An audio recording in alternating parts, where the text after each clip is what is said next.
Assalamu alaikum and hi. In today's video, we are going to discuss about one of the important disease and complication of salivary gland, which is sialolithiasis or salivary stones. So let's start the video. देखो ये pictures है जिसमें आप clinical presentation भी देख सकते हैं salivary stones की या सिलाइवोलिथिएसिस की। आप रेडियोग्राफिकल प्रेजेंटेशन भी देख सकते हैं। इसके अलावा आप एनिमेशन भी देख सकते हैं कि हमारे पास एक ग्राफिक्स में भी आप देख सकते हैं। देखो इस पिक्चर में क्या है, एक मास है, एक स्टोन है जो कि सिलाइवरी ग्लैंड के डक्ट्स में सिचुएटेड है। तो इसी वीडियो में हम ये कॉम्प्लिकेशन डिस्कस करने वाले हैं। देखो ये जो प्रेजेंटेशन है ये बाज़ औक़ात ट्यूमर के साथ और डिफरेंशियल के साथ आप काउंट कर सकते हैं। देखो अगर आप एग्ज़ाम दे रहे हो या क्लिनिकल प्रैक्टिस कर रहे हो तो इस तरह की सिनेरियो या तो एग्ज़ाम में पूछी जा सकती है या क्लिनिक में आपके साथ उस पेशेंट इन कॉम्प्लिकेशंस या इन सिनेरियोज़ के साथ प्रेजेंट हो सकता है। ये सिनेरियो और इसके अलावा और सिनेरियो भी हम इस वीडियो के एंड में कवर करने वाले हैं। लेकिन आपको ये स्टेटमेंट याद आना चाहिए, अगर आंसर आपको अभी नहीं आता तो वीडियो के एंड में आप ज़रूर इसको आंसर कर पाओगे। देखो क्या है। A 45-year-old male present to the clinic with complaint of intermittent pain and swelling under his jaw, particularly noticeable during meals. He described the pain as a dull edge or ache that intensifies when eating. On physical examination, there is tenderness and slight swelling in the right submandibular region, and a hard mass is palpable on the floor of the mouth. Based on the patient's symptoms and clinical findings, what is the most likely diagnosis? यहाँ पर जो consultations की बातें है वो एक as है, compliance है जो कि पेन है और एक है जा में जो कि ड्यूरिंग मील इंक्रीज़ हो रहा है। अच्छा, जब आप ईटिंग कर रहे हो तो ये पेन इंक्रीज़ हो रहा है तो इसका मतलब है कि इसकी relation salivary function salivary secretion के साथ रिलेटेड है। अगर फिजिकल एग्जामिनेशन आपने किया तो मास डिटेक्ट हुआ तो it is sialolithiasis. But what is actually how it is formed, its pathology, we will discuss in this video. This is overview of sialolithiasis or salivary stone. Introduction to salivary stone, etiology and pathogenesis of etiology stone formation, clinical features of salivary stone, diagnosis, management and assessment questions in and scenarios in sialolithiasis. Introduction. Sialolithiasis is the formation of calcified structure known as sialoliths or salivary stones within the salivary glands or their ducts. These stones can obstruct the flow of saliva, leading to swelling, pain, and potential infection of the affected gland. तो देखो sialoliths calcified मास को कहते हैं और इस सैलोलिथ के formation को सयालोलिथिएसिस कहते हैं। सयालोलिथिएसिस हमारे पास जब सिलाइवरी ग्लैंड में या सिलाइवरी ग्लैंड के डक्ट में कैल्सिफाइड मास बन जाए तो इसको हम सिलाइवरी ग्लैंड स्टोन कहते हैं या सयालोलिथिएसिस कहते हैं। अच्छा, जब ये स्टोन फॉर्मेशन हो जाए तो ये क्या कॉम्प्लिकेशन काज करेगा? एक तो ये obstruction काज करेगा सिलाइवरी ग्लैंड डक्ट की, तो सिलाइवरी सिक्रीशन इफेक्ट होगी। इसके अलावा ये स्वेलिंग भी करेगा due to its own mass and also due to obstruction of saliva. Pain भी काज करेगा ऑब्वियसली, जब बैक से सिलाइवा पुश करेगा तो न्यूरॉन्स पर प्रेशर पड़ेगा तो पेन होगा। पेन ड्यू टू obstruction और compression. Potential infection of the affected gland, देखो जहाँ यहाँ पर स्टिग्नेशन होगी, obstruction होगी तो ऑब्वियसली इन्फेक्शन के चांसेस बढ़ेंगे। So this is the sialolithiasis general introduction. अच्छा, epidemiology. Prevalence. Sialolithiasis is the most common disease of salivary gland, accounting for about 50% of major salivary gland disease. So it is one of the most commonly occurring disease of salivary gland. Most commonly affects adults between the age of 30 and 60, तो ये range है। Most commonly ये adults को effect करता है, children's में ये इतनी कॉमन नहीं है, तो एज भी आपने कंसिडर करना है। जेंडर ये स्लाइड मेल प्रीडोमिनेंस है। Gland affected, submandibular gland. अच्छा, सबमेंडिबुलर ग्लैंड क्या इफेक्ट होता है, इसके रीज़न है। देखो, अगर आप सबमेंडिबुलर ग्लैंड की एनाटॉमी देख लो तो सबमेंडिबुलर ग्लैंड की जो डक्ट है जिसको वाटरन डक्ट कहते हैं, उसकी जो पाथ है वो थोड़ी कर्व है, थोड़ी टॉर्चरस है। इसके अलावा जो ग्रेविटी है, ग्रेविटी हमारे पास अगर आप देख ले तो ग्रेविटी ट्राई करता है कि जो डक्ट है तो ये ऑलमोस्ट इसकी जो आउटलेट है और ग्लैंड की जो लोकेशन है उसमें ग्लैंड थोड़ा बिलो है और आउटलेट थोड़ा ऊपर है। तो जो सिलाई की जो ग्रेविटी की जो इफेक्ट है वो सिलाइवा को रिटेन करता है। अगर आप पिरोटल ग्लैंड को देख लेते, पिरोटल ग्लैंड एबाव है और उसकी जो आउटलेट है वो बिलो है, नीचे है, तो सिलाइवरी जो सिक्रीशन है वो फैसिलिटेट करता है ग्रेविटी। लेकिन यहाँ पर सिलाइवरी कम्युलेशन होती है इन सिंपल वर्ड्स, क्योंकि आउटलेट ऊपर है और ग्लैंड नीचे है। तो यहाँ पर एक तो पाथ कर्व है, इसलिए सबमेंडिबुलर ग्लैंड में इसकी प्रेवलेंस ज़्यादा है, और एक इसकी जो ग्लैंड की लोकेशन और ग्लैंड की जो डक्ट की आउटलेट की लोकेशन है वो मुख्तलिफ है पेरोटिड ग्लैंड से।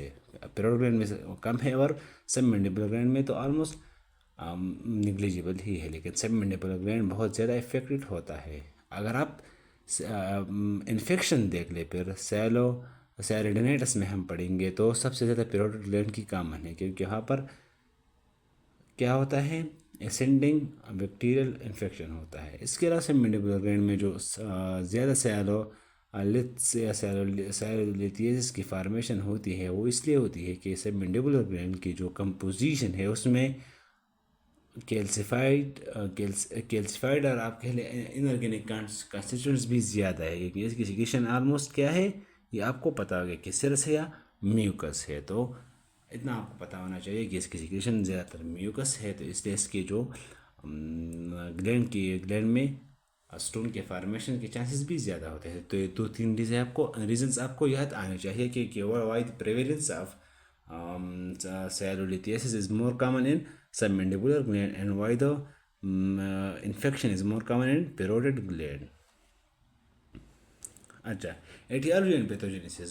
The exact cause of sialolithiasis is not entirely understood, but several factors contribute to stone formation. Salivary composition. Higher calcium and phosphate concentration in saliva can promote stone formation, just in the case of submandibular gland secretion. Stasis. Reduced salivary flow due to dehydration, medication, for example, anticholinergic drugs, or systemic condition, for example, Sjogren's syndromes, increase the risk. So, stasis of saliva can also cause or facilitate the formation of sialoliths. Ductal anatomy, वही बात again repeat हो रही है. The long and tortuous submandibular duct, Wharton's ducts, which flow against gravity, is more prone to stone formation. Foreign bodies. Cellular debris or foreign bodies within the duct can act as a nidus for calcification. Infection.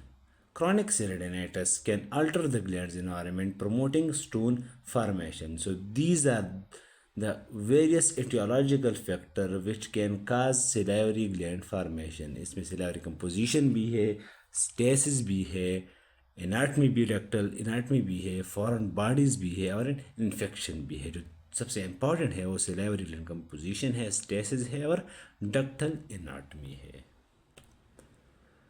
This is the clinical picture of sialolithiasis in Wharton's duct. देखो यहाँ पर submandibular gland होगा, इसकी जो outlet है वो interior होगी लेकिन थोड़ा सुपीरियर होगा, तो इसलिए यहाँ पर ग्लैंड फार्मेशन स्टोन फार्मेशन के चांसेस ज़्यादा है। So this is the clinical picture of sialolithiasis. अब आप इसके ट्यूमर से किस तरह डिफ्रेंशिएट करोगे तो उसके फिर डिफरेंशियल में मैं आपको बताने वाला हूँ, वीडियो को वॉच करते जाए। क्लिनिकल प्रेजेंटेशंस, देखो अगर आपको पैथोलॉजी और एटियोलॉजी समझ आई है तो अब मेरे ख्याल से कुछ सिम्टम्स आपको याद होंगे। Pain and swelling, intermediate pain and swelling of the affected gland often exacerbate during meal, very important diagnostic feature. Mealtime syndrome due to increased salivary flow against an obstruction। देखो जब अब से हम कुछ ईट करते हैं, जब हमारे सलाइवा स्टिमुलेट होता है तो सलाइवरी सिक्रेशन तो ऑलमोस्ट नॉर्मल है इन द केस ऑफ सैलोलिथियासिस, लेकिन उसकी जो एक्सेस है या उसकी जो ट्रैक है या उसकी जो डिस्चार्ज है वो इफ़ेक्ट हुआ है। तो जब सलाइवरी सिक्रेशन होगी और बाद में ऑब्स्ट्रक्शन होगा तो पेन काज होगा ड्यूरिंग मील टाइम। नॉर्मली भी पेन होगा लेकिन वो इंक्रीज होगा ड्यूरिंग मील टाइम। तो it is one of the clinical feature by which we can identify saloliths। Tenderness, localized tenderness over the affected gland। Dry mouth, if the obstruction is complete, patient may experience dry mouth। Recurrent infection, Siridinitis, inflammation of the gland can reoccur due to obstruction, leading to symptoms such as fever, purulent discharge and severe pain। So these are the superimposed infection। देखो हमने बता दिया जब salivary stagnation होगी, stasis होगी तो वहाँ पर इन्फेक्शन के चांसेस बढ़ेंगे। तो ये जो और कॉम्प्लिकेशन है वो फिर जो हमारे पास सुपर इम्पोज्ड इन्फेक्शन होगा उससे काज होंगे। अच्छा, क्लिनिकल प्रेजेंटेशन में हमारे पास है palpable stones. In some cases stones can be palpated within the duct, specially in the submandibular gland. देखो अगर ग्लैंड एक डक्ट को इफेक्ट कर रहा है, डक्ट इफेक्ट हो रही है और मेजर सिलेवरी डक्ट इफेक्ट हो रही है तो फिर जो हमारे पास स्टोन है वो पाल्पेबल होगा और हम उसको पाल्पेट कर सकते हैं। पाल्पेबल क्या है? एग्जामिनेशन बाय हैंड है। अच्छा, ductal discharge, very important, pus or mucus discharge from the duct opening in case of secondary infection। This is the clinical picture of salivary gland stone। देखो यहाँ पर आप देख ले, यहाँ पर इस डक्ट की नट में आप देख ले, यहाँ पर आउटलेट है और यहाँ पर ग्लैंड की लोकेशन है, तो ये ग्रेविटी के अगेंस्ट है। अगर आप पैरोइड ग्लैंड में देख ले तो ये ग्रेविटी के अगेंस्ट नहीं है। ये जो सिलाइवरी ग्लैंड डक्ट में भी हो सकते हैं और ग्लैंड में भी हो सकते हैं। So this is salivary gland stone. अच्छा, अगर आप वीडियो से कुछ भी सीख रहे हैं, एफर्ट्स को अप्रिशिएट करना चाहते हैं और इस तरह के और वीडियो देखना चाहते हैं तो काइंडली चैनल को सब्सक्राइब करें। And let's continue our video. Diagnosis, clinical examination, palpation of the gland and duct can sometimes reveal the presence of stone। Imaging, salography, contrast radiography of salivary duct system, useful for detecting stones and ductal anatomy, but it is less commonly used due to its invasive nature। Ultrasound, non-invasive, widely available and effective in detecting stones and assessing glandular pathology। Non-contrast CT scan, highly sensitive and specific for detecting salivary stone, especially in complex cases।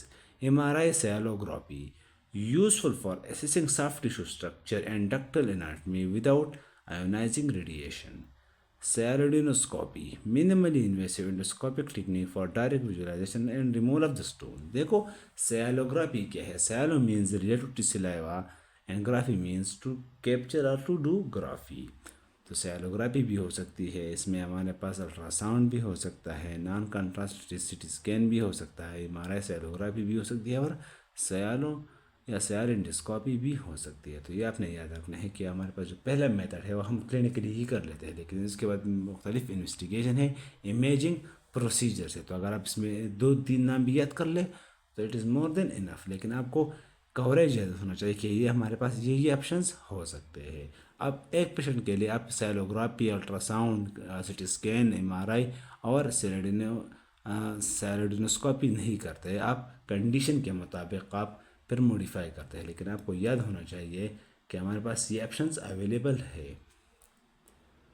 अच्छा, differential diagnosis very important. Other cause of salivary gland swelling infectious sialadenitis, देखो swelling है एक location पर, आपने examination किया, examination पर कुछ finding नहीं थे, आपने इन्वेस्टिगेशन अभी नहीं किए, तो आपने before reaching to definitive diagnosis differential हमारे पास इन्फेक्शियस सेरेडिनेटस आ सकता है। देखो अगर सिलाइवरी ग्लैंड स्वेलिंग है तो आपने ये डिफरेंशियल मस्ट याद रखने हैं। एक हमारे पास इन्फेक्शन याद रखना है अपने, इन्फेक्शन पर वायरल भी हो सकता है और बैक्टीरियल भी हो सकता है। ट्यूमर आपने याद रखने हैं, बीनाइन में हमारे पास लियोमार्फिक एडिनोमा है, और हमारे पास मेलिग्नेंट में म्यूकोएपिडर्माइड कार्सिनोमा, ये बहुत ही इंपॉर्टेंट है। इसके अलावा हमारे पास एडिनोमेटाइड कार्सिनोमा है, वार्टन्स ट्यूमर है, और बहुत से ट्यूमर्स है, लेकिन वो आपने जो मोस्ट इम्पॉर्टेंट है वही याद रखने हैं। Auto immune disorders just like Sjogren syndromes और Sjogren syndromes, sialadenosis, it is non-inflammatory gland enlargement due to metabolic or systemic condition। Just gland की enlargement हो जाए, पेन ना हो, इन्फ्लेमेशन ना हो, तो उसको सयालो एडिनोसिस या सयाल एडिनोसिस कहते हैं।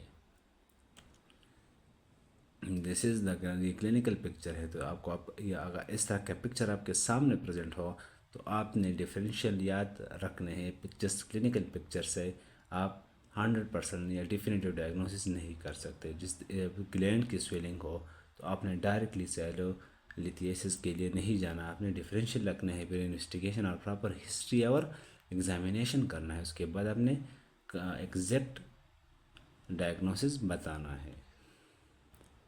अच्छा, management, conservative treatment, hydration, increasing fluid intake to promote salivary flow.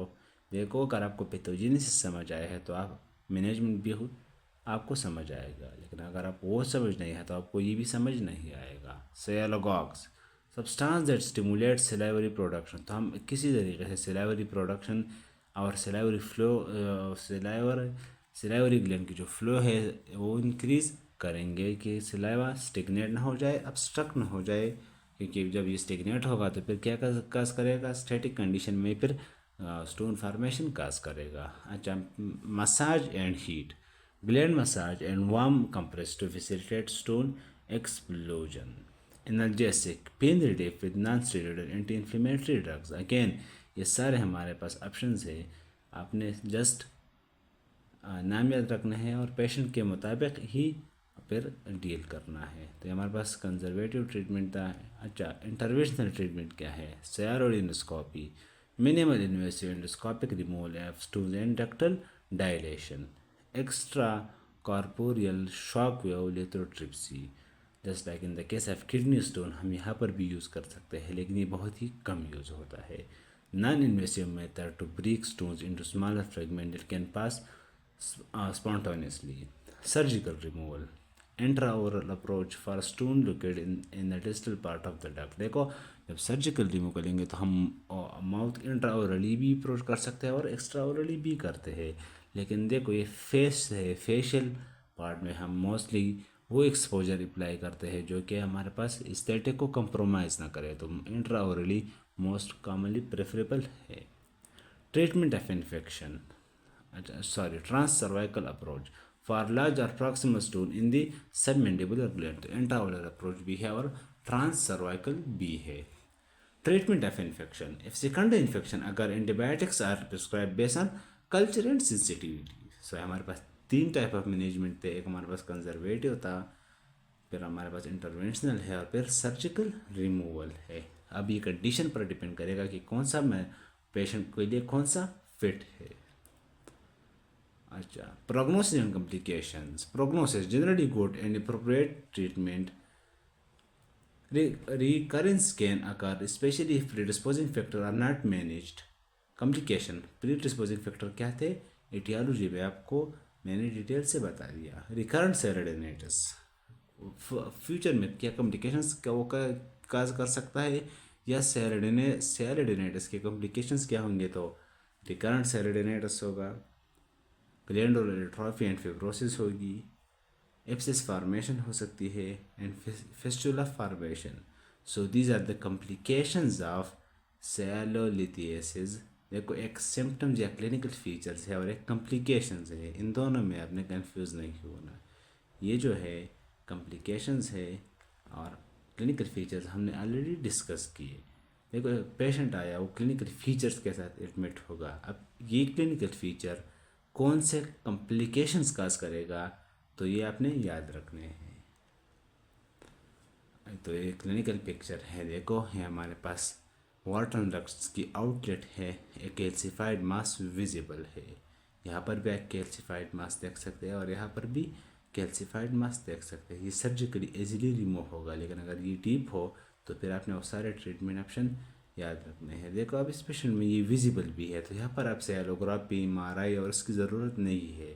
तो अगेन मैं उस बात पर एम्फेसाइज करना चाहता हूँ कि आपने कंडीशन के मुताबिक ट्रीटमेंट अप्रोच और डायग्नोसिस अप्रोच अप्लाई करना है, या आपने क्लिनिकल भी जो एग्जामिनेशन है वो भी फॉरमोस्ट और इम्पॉर्टेंट कंसिडर करना है।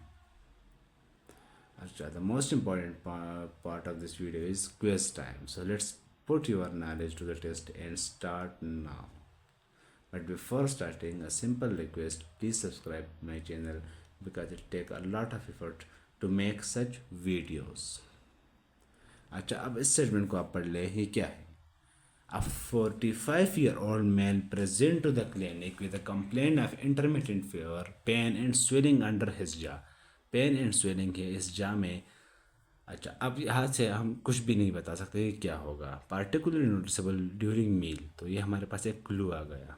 ही describe the pain as a dull ache that intensifies when eating, तो देखो ये हमारे पास क्लू आ गया कि सिलाइवरी ग्लैंड की कॉम्प्लिकेशन है।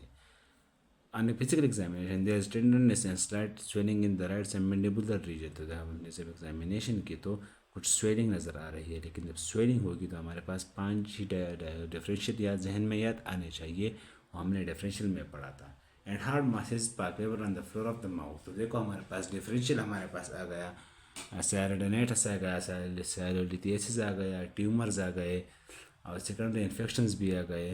तो अब ये जो क्लू है ये हमको बताएगा कि कौन सा है। तो जो ड्यूरिंग मील इंक्रीज होगा तो वो फिर क्या होगा, आंसर आप बता सकते हैं सैरोलिथियासिस होंगे। अच्छा, सैरोलिथियासिस आपने आइडेंटिफाई कर लिया, अब इसका आंसर आपने बताना है। वीडियो को पॉज कर ले या स्क्रीनशॉट ले ले और आंसर कमेंट में भी बता दे, और मैं कमेंट में एक्सप्लेनेशन भी पिन कर दूंगा। So that's all. Thank you so much for watching. And if you want to support me, subscribe this channel. If you have any question, any query, any suggestion, feel free to ask in comment section. I will try my best to answer your every query. Thank you so much for watching.